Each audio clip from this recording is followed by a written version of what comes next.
안녕하십니까. 국회 국방위 소속 국민의힘 유영원 의원입니다. 저는 오늘 장기화되고 있는 우크라이나 전쟁과 심화되는 북러 군사협력에 대응해 대한민국의 안보와 국익을 지키기 위한 정부의 결단을 촉구하고자 이 자리에 섰습니다. 최근 젤렌스키 우크라이나 대통령은 북한군의 대규모 추가 파병 가능성을 언급하며 우리 정부에 방공무기 지원을 요청했습니다. 그러나 정부의 답변은 인도적, 비군사적 지원과 평화회복, 재건 방안을 검토해 나가겠다라는 기존 원칙을 재확인하는 데 그쳤습니다. 정부의 신중한 입장은 이해합니다. 그러나 지금의 안보 상황은 우리가 원칙을 내세웠던 전쟁 초기와는 근본적으로 달라졌습니다. 북한은 지난 2024년 러시아와 포괄적 전략적 동반자 관계에 대한 조약을 체결한 이후 약 2만 명의 병력과 탄도미사일, 포탄 등을 전쟁에 지원하고 경제적, 군사적 대가를 확보했으며 최근에는 3만 명에서 최대 5만 명에 이르는 북한군이 추가로 파병될 가능성이 제기되고 있습니다. 그리고 북한군의 추가 파병이 현실화된다면 세계에서 가장 치열한 전장에서 실전 경험을 쌓은 병력과 성능이 검증된 첨단 무기 체계가 대한민국을 겨누는 위협으로 돌아올 것은 너무나 자명합니다.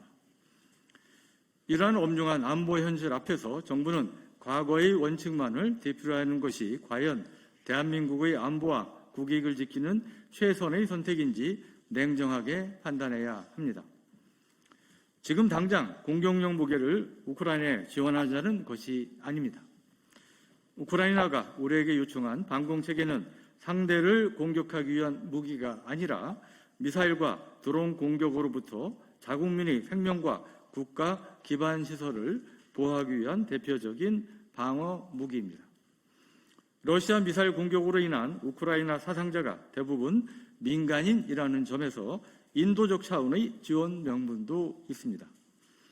북한이 140발 이상의 KN-23, 24 미사일을 우크라이나에 실전 투입해 정확도를 비약적으로 향상시키고 있는 상황에서 우크라이나에 천궁2를 지원해 북한체 KN-23, 24와의 실전 교전 데이터를 얻을 수 있다면 증대되는 북한의 단거리 미사일 위협 대응에 큰 도움이 될 것입니다.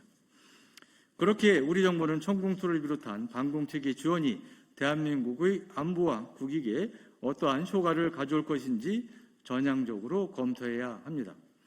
이에 정부의 다음과 같이 촉구합니다. 첫째, 대한민국의 안보와 국익을 바탕으로 우크라이나에 대한 방공무기 지원 방안을 적극적으로 검토하기 바랍니다.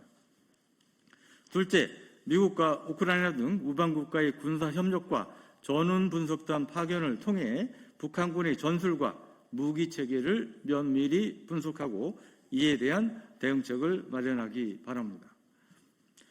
최근 미군과 우크라이나군의 연합훈련에서 미군 기갑여단이 우크라이나군 무인체계 연대의 드론 공격에 단시간 내에 전멸한 사례는 전장에서 드론전 등 실전 경험을 발전시키고 있는 북한군에 대한 대책 마련이 향후 전장의 승패는 물론 우리 장병들이 생사와도 직결된 시급한 과제임을 잘 보여주고 있습니다.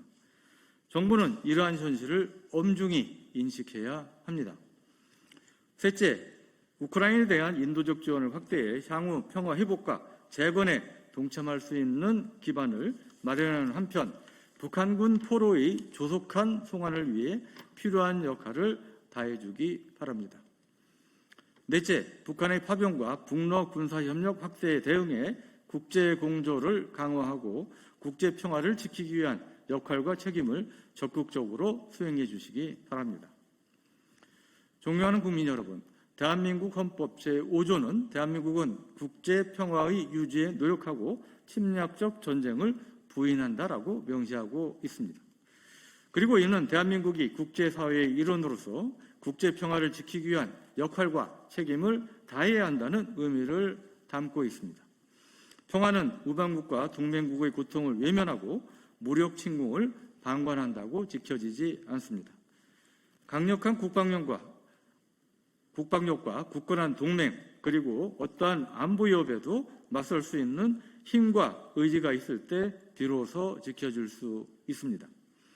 북한의 연이은 미사일 발사와 휴전선 인근 도발에 더해 트럼프 대통령의 한미연합훈련 대폭 축소 지시로 연합방위태세의 공백 우려까지 커지면서 한반도를 둘러싼 안보 상황은 더욱 엄중해지고 있습니다. 정부는 이러한 현실을 냉정하게 직시하고 대한민국의 안보와 국익을 지키기 위한 보다 전략적이고 책임있는 결단에 나서줄 것을 다시 한번 강력히 촉구합니다. 감사합니다.